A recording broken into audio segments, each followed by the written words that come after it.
thank you for inviting me to this wonderful program. Thank you again for your kind association. So is there a question to start off with? Yes, Prabhuji. So question for the week is, if Lord Krishna is the upholder of religiosity or dharma, why did he seemingly act in the Mahabharata, which is against dharma, or seems like was against the religious principles? And the examples laid out are like Karna was killed unarmed, then Yudhishthir Maharaj was told to lie to kill Dronacharya by Lord Krishna, and Duryodhana was killed by cheating by Bhima.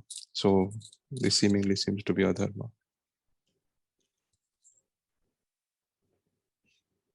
So very nice. We have, can you put this question on the chat box, please? Yeah, it's already there, bro. It's not there, no, in my chat. I can put again.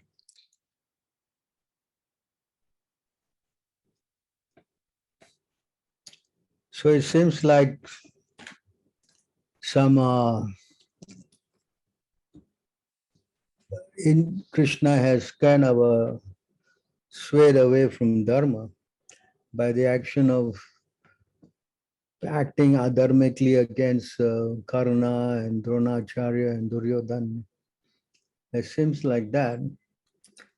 But actually, we have to understand first that how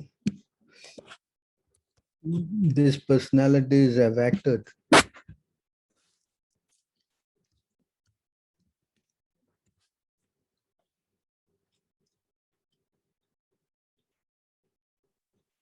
Hare Krishna Prabhu. So Yeah. anyone who would like to read can kindly come forward. Anyone who would just like to begin the session by reading, he can just unmute himself and speak. So you can Prabhu, see shall I go how.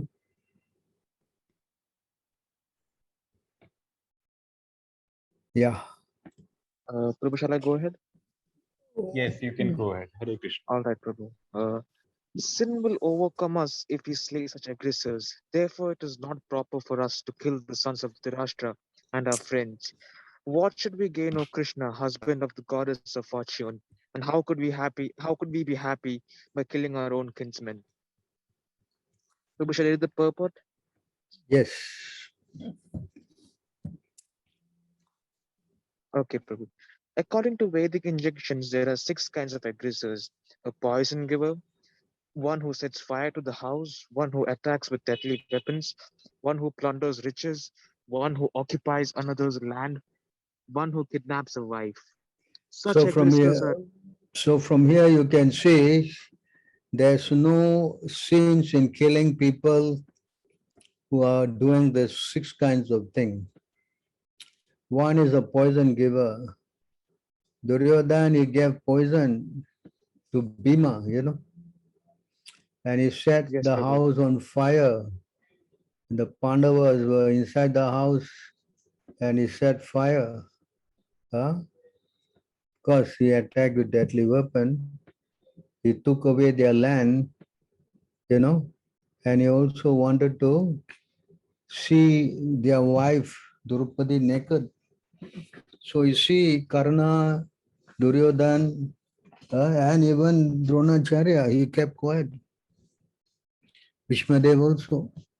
So anyone who does this kind of things, they're supposed to be killed. So it's not a question of justice anymore, killing them, because they are already sinful. And Karna, he was killed without weapon, but when Aswad, what is his name?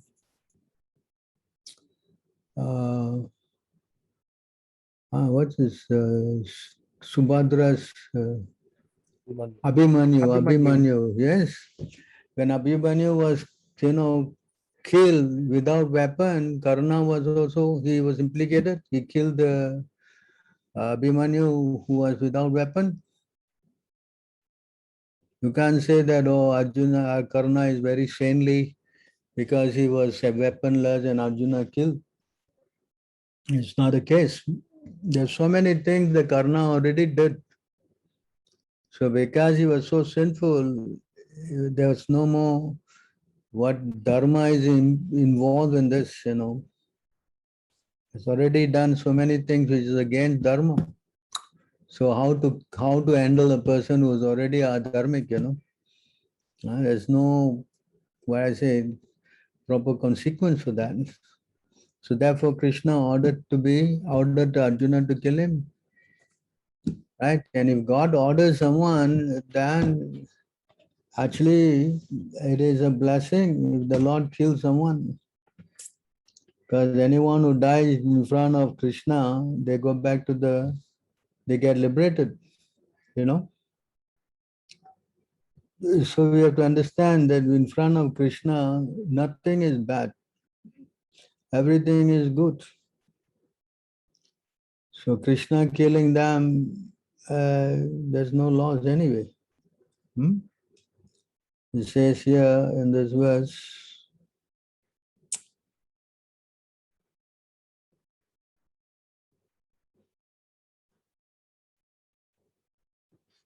say,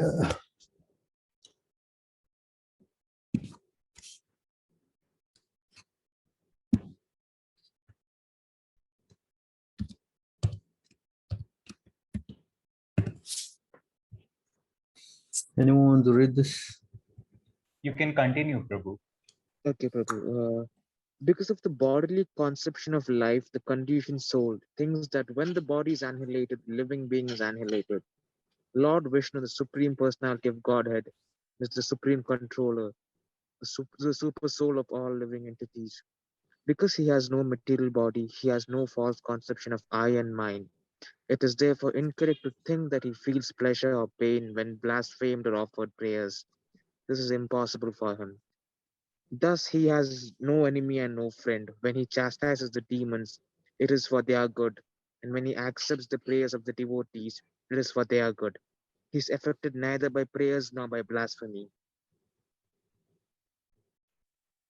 Because of beings covered by material bodies, the conditioned souls, including even greatly learned scholars and falsely educated professors, all think that as soon as the body is finished, everything is finished. This is due to their bodily conception of life. Krishna has no such bodily conception, nor is his body different from his self. Therefore, since Krishna has no material conception of life, how can he be affected by material prayers and accusations? Krishna's body is described herewith as Kaivalya, not different from himself. Since everyone has a material conception of life, if Krishna had such a conception, what would be the difference between Krishna and the conditioned soul? Krishna's instructions in the Bhagavad Gita are uh, accepted as final because he does not possess a material body. As soon as one has a material body, he has four deficiencies.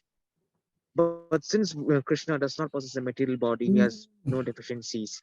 He is always spiritually conscious and blissful. Ishvara Parama Krishna Sachidananda Vigraha. His form is eternal blissful knowledge. Sachidananda Vigraha, Ananda Chinmay Rasa, and Kaivalya are the same. Krishna can expand himself as Paramatma in the core of everyone's heart. In Bhagavad Gita, this is confirmed. Kshetrajnam chapi mam vidhi sarva kshetresu bharata. The Lord is the Paramatma, the Atma, the super self of all individual souls. Therefore, it must naturally be concluded that he has no defective bodily conceptions. Although situated in everyone's body, he has no bodily conception of life. He is always free from such conceptions and thus he cannot be affected by anything in relation to the material body of the Jiva.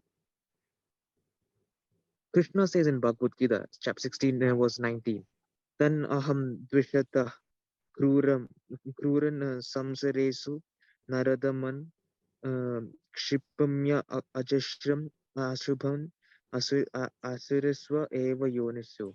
Those who are envious and mischievous, who are the lowest among men, are cast by me into the ocean of material existence, into various demonic species of life. Whenever the Lord punishes persons like demons, uh, yeah, However, such punishment is meant for the good of the conditioned soul. The conditioned soul, being envious of the Supreme Personality of Godhead, may accuse him, saying, Krishna is bad, Krishna is a thief, and so on. But Krishna, being kind to all living entities, do not consider such accusations. Instead, he takes account of the conditioned soul's chanting of Krishna, Krishna so many times.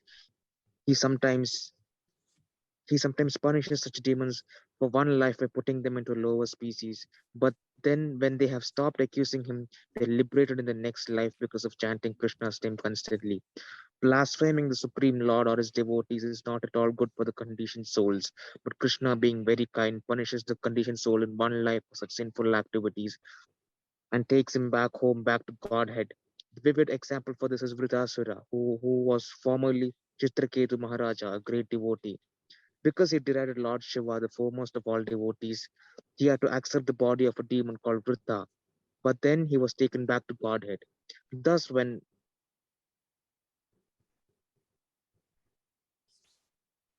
thus when Krishna punishes a demon or a conditioned soul, he stops that soul's habit of blaspheming him.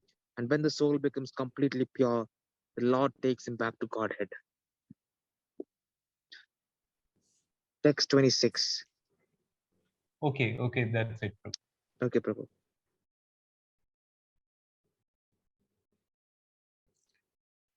Can you read on? Yes, Prabhu. Therefore, by enmity or by devotional service, by fear, by affection, or by lusty desires, by all of these or any of them, if a conditioned soul somehow or other concentrates his mind upon the Lord, the result is the same. For the Lord, because of his blissful position, is never affected by enmity or friendship. So this is the position of Krishna, you know. Anyone who goes to Krishna, he gets purified, you know.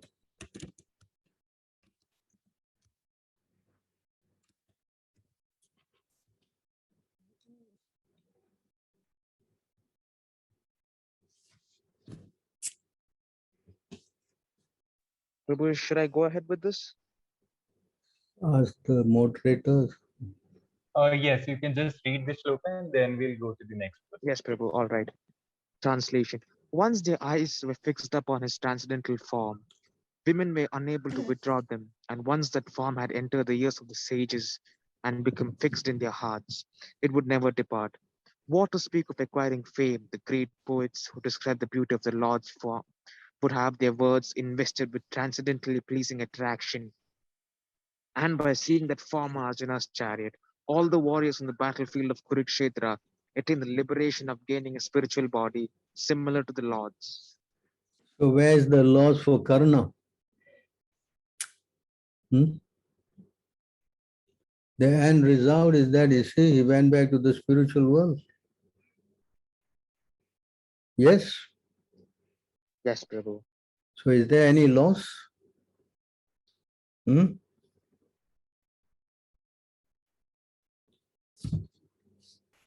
Huh?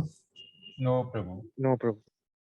So therefore it is said, those who come in contact with Krishna, they never lose. The whole material cycle of birth and death is finished, stopped. That's why I say either you go to Krishna as a friend or as an enemy or as a lover. So there's no loss, you know. So somehow or other you should get connected to Krishna. That is actually what the whole thing is about. Because anyone who knows about Krishna, his material life is finished. He goes back to the spiritual world.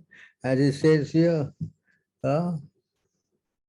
all those who saw the form on Arjuna's chariot, all the warriors on the battlefield of Kurukshetra attained the liberation of gaining a spiritual body similar to the Lord. That means they got what? Sarupya, liberation. So is this not the, we say, so many yogis are trying for so long, trying to get liberated, and they cannot even go near liberation.